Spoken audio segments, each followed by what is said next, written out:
Assalamualaikum warahmatullahi wabarakatuh. Selamat pagi, salam sejahtera semuanya.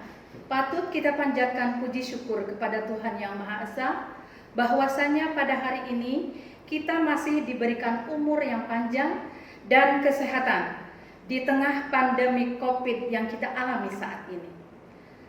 Anak-anakku sekalian, khususnya kelas 7 peserta didik baru yang datang dari berbagai sekolah dasar, baik yang datang dari luar kota maupun yang berasal dari lingkungan Kecamatan Balaraja, kami segenap Sivitas Akademika SMP Negeri 2 Balaraja mengucapkan selamat datang, selamat bergabung menjadi satu keluarga besar SMP Negeri 2 Balaraja. Anak-anakku peserta didik baru kelas 7, perkenalkan nama Ibu Hajah Ida Nurul Hidayah. Ibu tinggal di Pila Balaraja, mengajar kelas 9. Baik, kita masuk langsung ke materi. Ibu akan menyampaikan tentang wawasan Wiyata Mandala SMP Negeri 2 Balaraja. Tak kenal maka tak sayang, baik kita pelajari bagaimana lingkungan sekolah kita sebenarnya. Apa yang dimaksud dengan Wiyata Mandala? Adalah suatu tempat atau pandangan yang harus kita kenal bahwa SMP Negeri 2 Balaraja ini adalah merupakan sekolah lingkungan yang berjalannya tentang dunia pendidikan. Kemudian ada kepala sekolahnya yang memiliki wewenang dan tanggung jawab penuh atas penyelenggaraan pendidikan dalam lingkungan sekolah. Kemudian ada guru dan orang tua siswa. Kemudian keduanya harus saling memberikan kerjasama dan saling pengertian untuk mengemban tugas pendidikan. Yang kelima, ada warga sekolah yang di dalamnya atau di luar sekolah harus menjunjung tinggi martabat dan citra guru. Dan yang keenam, sekolah harus bertumpu pada masyarakat sekitarnya dan mendukung antar warga. Selanjutnya, fungsi sekolah. Fungsi sekolah adalah sebagai tempat masyarakat belajar karena memiliki aturan atau tata tertib kehidupan yang mengatur hubungan antar guru, pengelola pendidikan, siswa dalam pembelajaran untuk mencapai tujuan pendidikan yang telah ditetapkan dalam suasana yang dinamis. Selanjutnya anak-anakku, ciri-ciri sekolah sebagai masyarakat belajar yaitu yang pertama, sekali lagi harus ada guru dan siswa dan timbulnya proses belajar mengajar yang tertib. Tetapi karena kita sedang mengalami pandemi COVID yang mendunia ini, jadi kita tidak bisa belajar tatap muka, melainkan harus melalui daring atau kita belajar melalui Google Classroom. Kemudian yang kedua, tercapainya masyarakat yang sadar, mau belajar dan bekerja keras. Yang ketiga, terbentuknya manusia Indonesia seutuhnya. Selanjutnya, apa itu prinsip sekolah? Sekolah sebagai Wiyata Mandala, selain harus bertumpu pada masyarakat sekitarnya, juga harus mencegah masuknya paham sikap dan perbuatan yang secara sadar ataupun tidak dapat menimbulkan pertentangan antara sesama karena perbedaan suku, agama, asal-usul keturunan, kemudian tingkat sosial ekonomi, serta perbedaan paham politik. Sekolah itu tidak boleh hidup menyendiri, melepaskan diri dari tantangan sosial budaya dalam masyarakat tempat sekolah itu berada. Sekolah juga menjadi suri teladan bagi kehidupan masyarakat sekitar, serta mampu mencegah masuknya sikap dan perbuatan yang akan menimbulkan pertentangan. Untuk itu, sekolah memiliki prinsip-prinsip sebagai berikut. Yang pertama, sekolah sebagai wadah atau lembaga yang memberikan bekal hidup. Dalam hal ini, sekolah seharusnya bukan hanya sekedar lembaga yang mencetak para intelektual muda. Namun, dari itu sekolah harus menjadi rumah kedua yang memberikan pelayanan dan pengalaman tentang hidup, mulai dari berorganisasi, bermasyarakat atau bersosialisasi, pendidikan lingkungan hidup, atau bahkan pengalaman hidup yang sesungguhnya. Yang kedua, sekolah sebagai institusi tempat peserta didik belajar di bawah bimbingan pendidik. Bimbingan lebih dari sekedar pengajaran. Dalam bimbingan pendidik berubah dari seorang pendidik menjadi seorang orang tua, bahkan menjadi seorang kakak. Agar anak-anak di sini bisa menjadi teman yang baik, menjadi partner yang baik antara guru dengan siswanya. Yang ketiga, sekolah sebagai lembaga dengan pelayanan yang adil, yang merata bagi stakeholdernya. Hal tersebut bisa berupa pemerataan kesempatan mendapatkan transfer of knowledge maupun transfer of experience dengan tanpa membedakan baik dari segi kemampuan ekonomi, kemampuan inteligensia, dan juga kemampuan fisik atau gagasan sekolah inklusif. Yang keempat, sekolah sebagai lembaga pengembangan bakat dan minat siswa.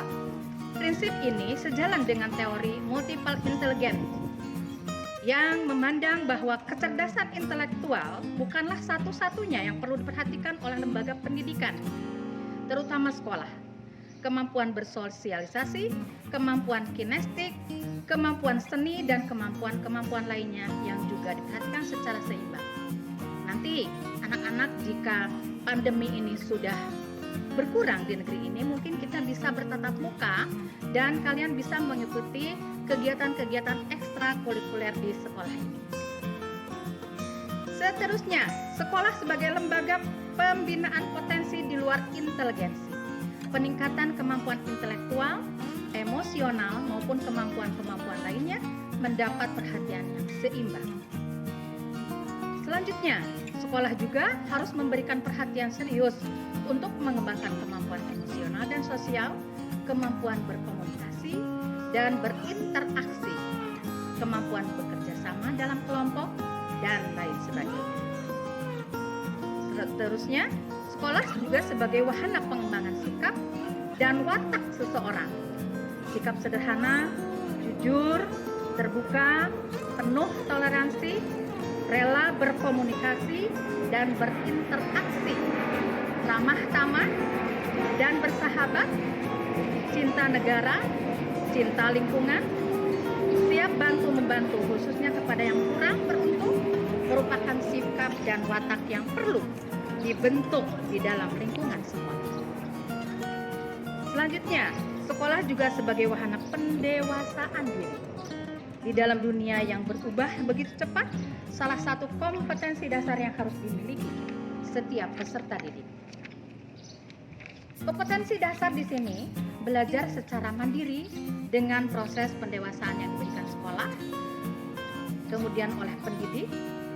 Ini juga menjadi pemikiran peserta didik dengan perintah-perintah dari setiap gurunya.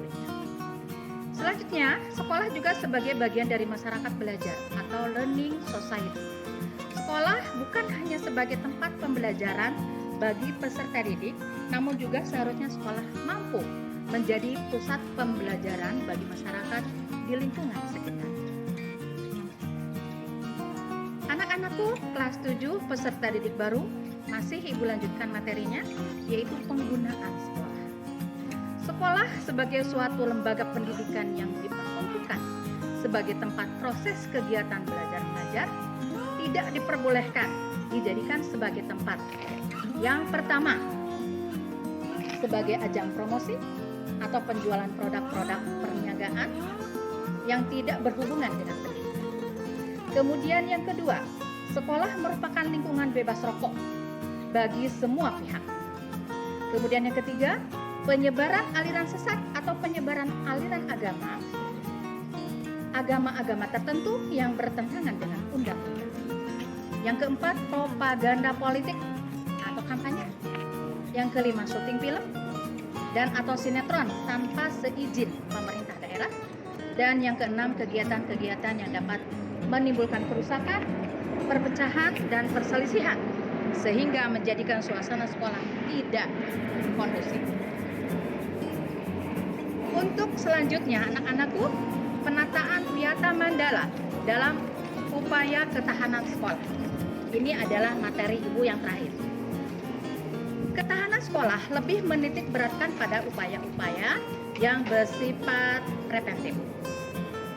Untuk menjadikan sekolah sesuai dengan tujuan dan fungsinya, perlu dilakukan penataan wiyata mandala di sekolah, yaitu melalui yang pertama, meningkatkan koordinasi dan konsolidasi sesama warga sekolah untuk dapat mencegah sedini mungkin adanya kegiatan dan tindakan yang mengganggu proses belajar mengajar. Kemudian melaksanakan tata tertib sekolah secara konsisten dan berkelanjutan. Kemudian melakukan koordinasi dengan komite sekolah dan pihak keamanan setempat untuk terselenggaranya ketahanan sekolah. Selanjutnya mengadakan penyuluhan bagi orang tua dan siswa yang bermasalah. Ini ada kaitannya nanti dengan guru. Kemudian pembinaan pengembangan keimanan, ketakwaan, etika bermoral, Pancasila, kepribadian sopan santun dan berdisiplin.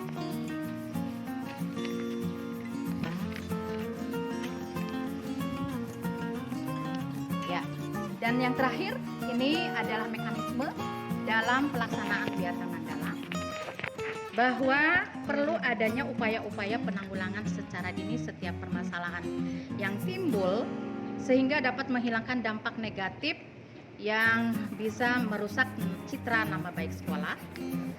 Yaitu tindakan preventif ini, kita semua warga sekolah harus bisa memelihara sekolah dan lingkungan sekolah serta menciptakan kebersihan dan ketertiban agar siswa merasa nyaman dan menyenangkan dan tidak ada tempat tertentu yang dijadikan siswa untuk hal-hal yang negatif. Menciptakan suasana yang harmonis antara pihak pendidik atau staf TU dan siswa serta penduduk di sekitar sekolah ini. Kemudian yang ketiga, membentuk jaring-jaring pengawasan atau kontrol dan razia terhadap kegiatan siswa di lingkungan sekolah, terutama ada kaitannya dengan narkoba yang saat ini sedang merajalela bagi anak-anak muda. Kemudian menghilangkan bentuk-bentuk perpeloncoan pada saat MOS itu memang sekarang pada masa pandemi ini MPLS kita juga tidak tatap muka dan tidak ada MOS. Selanjutnya, anak-anakku, untuk materi tentang wawasan wiyata mandala Ibu cukupkan sampai di sini, dan semoga harapan kami semua, kalian sebagai peserta didik baru bisa mengenal lebih dekat tentang sekolah kita SMP Negeri 2 Balaraja. Tak kenal maka tak sayang. Di sini Ibu akan memberikan sedikit tugas sebagai penutup dari Ibu untuk kalian yang nanti tugasnya kalian kumpulkan di wali kelas kalian.